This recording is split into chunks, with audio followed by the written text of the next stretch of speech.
Hello everyone, welcome back to the Noasa Reviews channel. Today we are reviewing the Magegee MK1 mechanical keyboard. Hold on, let me adjust this a bit. I have here the black version with the red lighting. It also has the red switches, which are Jixian switches, basically a clone of the Gatoron switches. And these have a nice and smooth linear actuation. There's a bit of wobble on the switch itself. The stabilizers are probably going to be the worst thing about this because, well, the rattle. If you're gonna mod this keyboard, the first thing you need to do is to lube the stabilizers, because that I don't know, that's a bit that's not the best sound to be having on your stabilizers, and especially on your spacebar, which you press a lot. By the way, this keyboard retails for I think around $20 for most of the colors and lighting.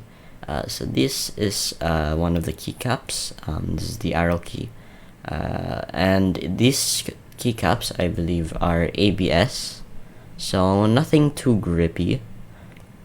And then these are double shot, which means so that the RGB, or no, the lighting can pass through it.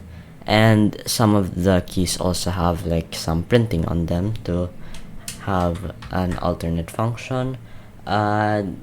This is going to be a TKL layout, which basically chops out the numpad, which makes it very compact but still keeps a lot of the functionality that you are probably going to be using. So let me just lift up the keyboard. This is a nice view. You can see that the keycaps are a bit, I guess, reflective of the light. And this is a matte coating, I believe. The build quality is solid. It does not feel cheap at all. It definitely has some like weight to it. And yeah. So moving on to the sound test.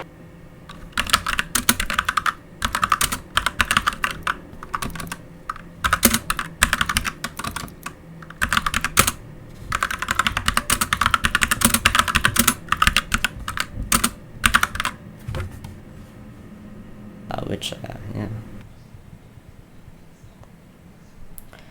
And moving back here, so this has a few other features that I want to note you about. There's a user's manual of this thing, and you can see all of the lighting options. So I believe there are like more than 20 of them here. So here's just a few. And then F1 page up, page down.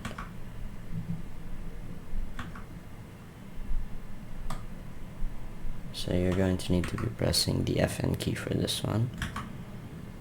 You can see there are many lighting cycles. FN end will enter the keyboard into recording mode, so that will be, I think you can just see here, and then just press the keyboard again, the key again to unrecord it. So now it saves all the settings if you press FN and end again.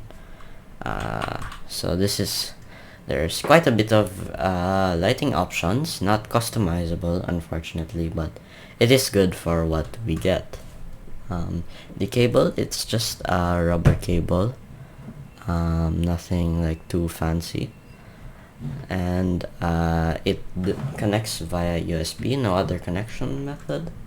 This is the underside of the keyboard, and it has these flip up feet, so you can just put them down, and then put them back up again. Nice and easy. These are rubber, so they will grip onto your keyboard, to your table, nice and easy.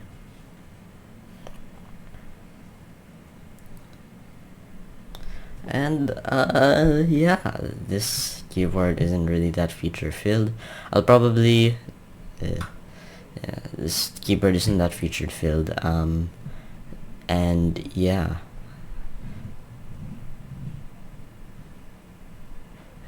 this this keyboard isn't that feature filled considering the price.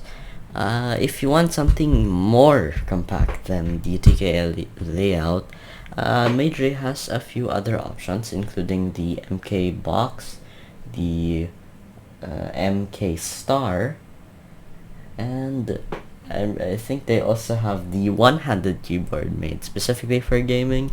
So yeah, there are other options, but this is probably one of their better ones. And this will be very easy for keyboard modders if you don't mind soldering in the switches, because this is some build quality. This is some solid build quality. I think it also has a metal plate. I haven't taken this apart yet, but we'll see. We'll probably make a follow-up video to this.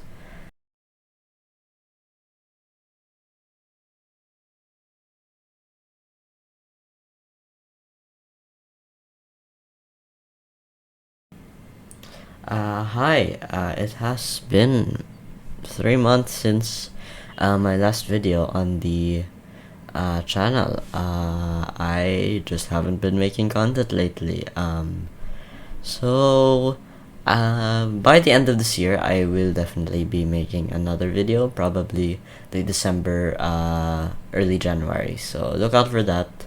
I will be posting I guess a preview to my next review.